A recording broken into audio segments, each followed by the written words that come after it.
दादा अंबादास दानवे माणिकराव कोकाटेंबद्दल असं सुरू होतं की मंगळवारपर्यंत याबाबतचा निर्णय घेऊ.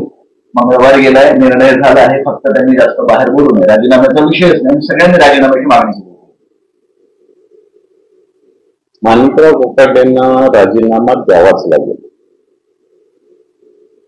कारण आता याची चौकशी झाली माझ्या माहितीप्रमाणे, आणि या चौकशीत माणिकराव कोकाटे चांगले अर्धा तास सभागृहात रमी खेळत होत्याचं स्पष्ट झालेलं आहे. अजून तो रिपोर्ट बाहेर आलेला नाही, पण तुझी माहिती आम्ही घेतली त्याच्यातून स्पष्ट होत आहे. आणि जो व्यक्ती विधिमंडळात रमी खेळतो त्याच्या संवेदनशीलतेचं मला असं वाटतं काय त्याला शब्द वापरता येणार आणि अशा पद्धतीने असंवेदनशीलता त्यांची आहे. आणि आताच्या वेळेला शेतकऱ्यांची परिस्थिती ज्या पद्धतीने आहे त्या काळात या खात्याचा मंत्री संवेदनशील असला पाहिजे. आणि सातत्याने वेगवेगळे वक्तव्य त्यांनी केलेले आहे. जर त्यांना माफ केलं तर मला असं वाटतं हे सरकार सुद्धा शेतकऱ्यांच्या विरोधात आहे, त्याचं तर आहेच. हे सरकार ज्या पद्धतीनं छावा संघटनेच्या कार्यकर्त्यांना मारहाण झाली त्याचं सुद्धा समर्थक आहे, असंच याच्यात म्हणावं लागेल. तेव्हा माणिकराव कोकाटेंनी राजीनामा दिला पाहिजे किंवा त्यांचा राजीनामा घेतला पाहिजे. ते सरकार साधन सुचिता मी तर म्हणतो याच्यानंतर सभागृहात मस्तपैकी रमणीचे काय तर घेऊन गेलं पाहिजे ना, कशाला मोबाईल पाहिजे, प्रत्येका नाव मानून ठेवलं पाहिजे. याच्यासाठी ते सभागृह केलं की काय.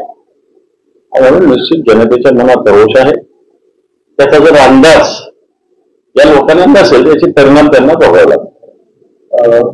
ही जी वातावरण मंत्री आहे त्या सगळ्यांना काल चांगलं आपलं सगळं त्यात मग संजय शिरसाट, माणिकराव कोकाटे, कदम की या संधी शेवटच्या समजा नाही तर बाहेर पडावं लागेल, समाधानकारक आहे असं? बिलकुल समाधानकारक.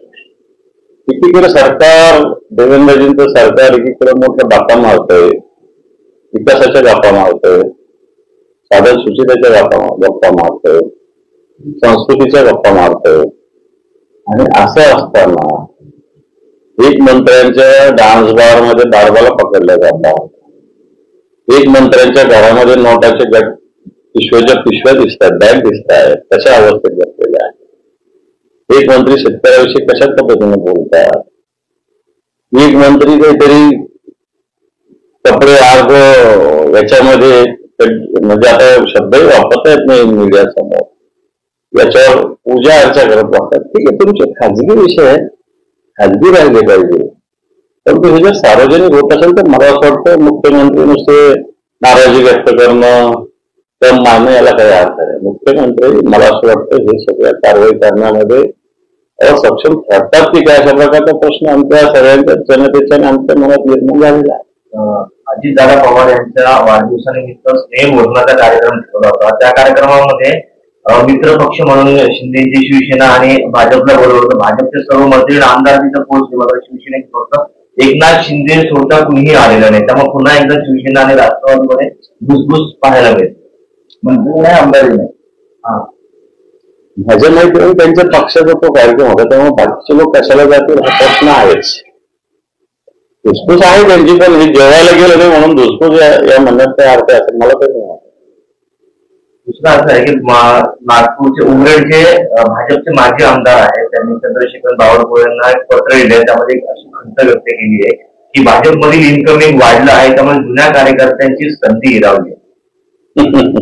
हे नवीन आहे काय, फार दिल्लीपासून दिल्लीपर्यंत असंच झालेलं आहे. काँग्रेस मुक्त करायचं होतं, काँग्रेसचे लोक येऊन त्यांच्या खुर्चीवर बसलेले आहेत. जुने भाजपचे लोक अजूनही सतरंगा सुटलेला आहे ना. मंत्रिमंडळातली यादी घ्या, किती लोक भाजपचे, आमदारांची यादी घ्या, किती लोक भाजपचे. आणि म्हणून या सगळ्या याच्यामध्ये ही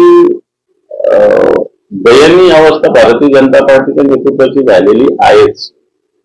आणि वाटतं ही खचखच आहे. 2 उमरेडचे आमदार यांनी व्यक्त केली.